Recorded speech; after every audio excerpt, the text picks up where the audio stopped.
Que PEST é Z1, Z2, Z3, Z5 e como é que eu vou usar isso para treinar? Se você quer saber mais, me acompanhe nesse conteúdo aqui. Para quem não me conhece, meu nome é Fábio Rossack, me chamam de mestre de ciclismo e esse é mais um conteúdo do quadro Pílulas de Desempenho. E para você me ajudar a fazer com que esse conteúdo chegue para mais pessoas, se inscreve no meu canal, clica no botãozinho aqui embaixo, dá um like, dá uma curtida, porque aí o YouTube vai entender que esse conteúdo é importante, vai ajudar muita gente, vai ajudar muitos ciclistas e ele vai entregar para mais pessoas. Bora lá?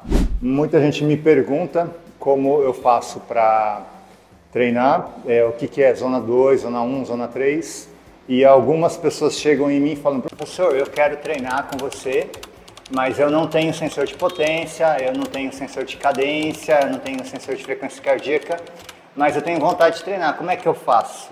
Dá para treinar assim? Falei, dá. Uma coisa que vocês podem e devem fazer, e todo atleta tem muito desenvolvido, é a sua percepção de esforço. O que acontece? Vamos começar do início, né? Começar do começo. A zona 1, gente, a zona 1 é chamada zona regenerativa ou giro leve, que é a percepção de esforço. É um esforço muito leve, muito tranquilo, é o que eu estou fazendo aqui nesse momento. Uma potência baixa, uma frequência cardíaca baixa, mas principalmente para quem não tem os sensores, é uma percepção de esforço baixa. O que é uma percepção de esforço baixa?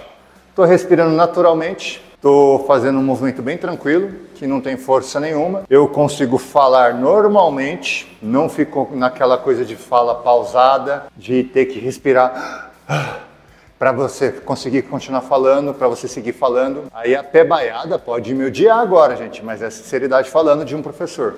A pessoa pedala 5 horas, 4 horas e ela reclama que ela não evolui. E eu vou pedir para a turma da produção colocar na telinha agora uma tabelinha de efeitos de zona de treinamento e vocês vão perceber que na zona 1 não acontece absolutamente nada, não tem nenhum efeito fisiológico, não existe adaptação na zona 1. Eu posso ficar 10 horas aqui pedalando na zona 1 que eu não vou ter uma evolução física na questão de melhorar o meu desempenho, de melhorar o meu rendimento sobre os pedais. Aí a pebaiada sai em grupo, sai conversando, eu já vi gente pedalando em turma que a pessoa tá assim, ó.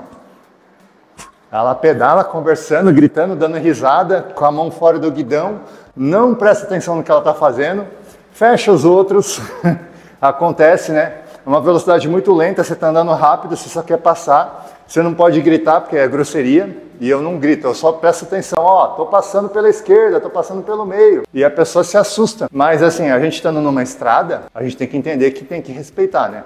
Tem gente que anda mais rápido, tem gente que anda mais lento. Se anda mais lento, não fecha a estrada, deixa o espacinho para a galera passar. Fica a dica também. Mas não é errado, eu acho top a pé baiada, eu acho divertido, eu gosto. Não é uma coisa que eu faço ultimamente, mas assim, não tenho nada contra. Eu acho que a socialização, a diversão, o prazer de pedalar, ele é top. O que eu não concordo é com a pessoa que faz só isso e ela reclama que ela não tem resultado sendo que ela treina. Não, você não treina, você está pedalando só. Você só está usando a bicicleta para um fim social, um fim recreativo, um fim de lazer, diversão. E esse fim de lazer, diversão na zona 1 não vai te causar um aumento do seu desempenho, um aumento do seu rendimento sobre a bicicleta. Zona 2, aí você já tem que ficar preocupado com o posicionamento, preocupado com a sua cadência, preocupado com a sua respiração. Olha só, gente, essa dica. Na zona 2, eu ainda consigo respirar pelo nariz, consigo manter a respiração nasal. Essa é uma dica interessante. Na zona 2, eu ainda consigo falar. Eu consigo falar uma frase inteira, mas eu não quero ficar falando tagarelando. Eu já estou sendo exigido mais aqui. Então as pessoas falam, o giro de zona 2 é leve. Não.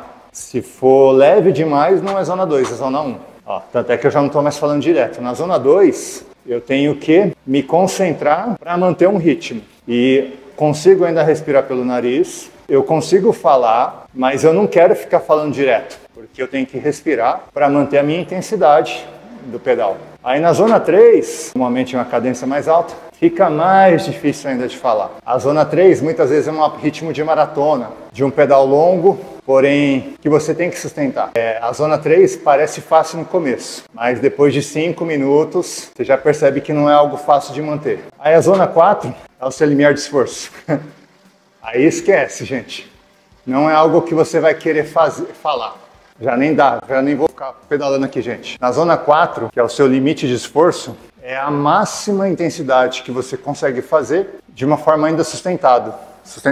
Na zona 4, você consegue falar se você for exigido, mas você não quer falar, você quer ficar quieto. Por isso que eu falo que quem vai treinar, ele vai sozinho. Porque se está com alguém, você pode ir com alguém? Pode. Os dois quietos. Vai falar o necessário, o mínimo necessário. Saiu para treinar em grupo, em dupla, em trio, em quarteto, em 10 pessoas e fica tagarelando, não é treino, é passeio. Se você está na zona 4, você não consegue falar, você não quer falar, você consegue falar uma palavra, 2 palavras. Você não vai falar uma frase inteira na zona 4, porque você está no seu limite de esforço. Você está aqui, ó, quase afogando. Se fosse a pessoa afogando, ela está com água aqui, ó. A zona 4 é isso. E a zona 5 é o seu esforço máximo. É o máximo do seu esforço que você consegue dar por aquele tempo. E aí na zona 5 não tem a possibilidade de falar. Você está respirando pela boca, pelo nariz, por tudo que é possível. Sua perna já está queimando, seu coração está acelerando, sua respiração está extremamente ofegante. E a zona 5 é algo que você mantém de segundos a minutos, então é o seu esforço máximo. Agora é um esforço forte, mas que você ainda consegue ficar ali um tempo, é zona 4. Agora é um esforço forte que você fica vários minutos, zona 3. Então, quando você entende que você consegue classificar, se autoavaliar e dar uma nota, eu sempre gosto de pensar, quando eu não tinha nada de aparelhos comigo, não tinha frequência cardíaca, não tinha potência, não tinha nada. Eu sempre ficava me avaliando numa nota de esforço de 1 a 10.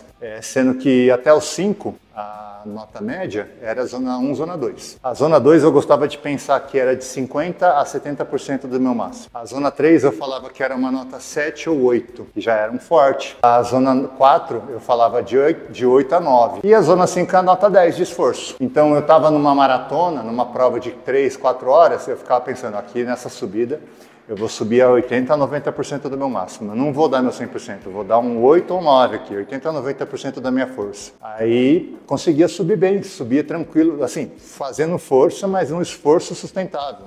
E o que eu percebia, quando eu desenvolvi isso, mesmo sem ter potência, frequência cardíaca nem nada, eu chegava à frente de muita gente que quebrava no caminho. Por quê? Porque eu estava me observando o tempo todo, me avaliando o tempo todo, me dando nota o tempo todo. Então eu fui descobrindo que eu tinha uma capacidade de sustentação assim, dessa magnitude, por esse tempo. E aí depois eu fui colocando frequência cardíaca, cadência, potência, e aí eu nunca deixei a minha percepção de esforço de lado. Por quê? Porque a sua percepção de esforço muda ao longo do tempo. A sua frequência cardíaca também. A sua potência também. Então, você às vezes tem um sensor de potência que é o mais galáctico do universo, e você não entende que o seu FTP, ele vai variando ao longo do tempo. As pessoas, meu FTP é o mesmo há 2 anos. Não, seu FTP, cada dia você acorda com um FTP diferente. Cada dia você acorda com um limiar de frequência cardíaca diferente.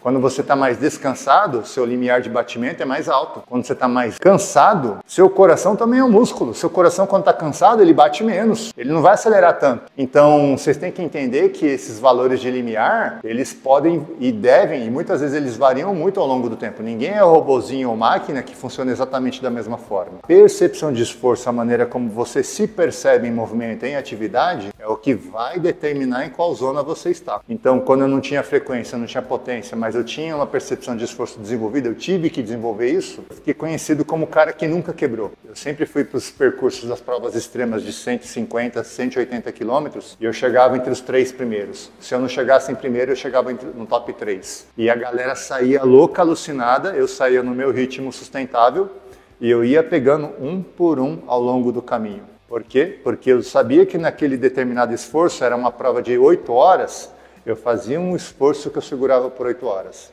Deixava o cara fazer o esforço dele ali, que eu sabia que não ia sustentar. Ou eu apostava nisso, né?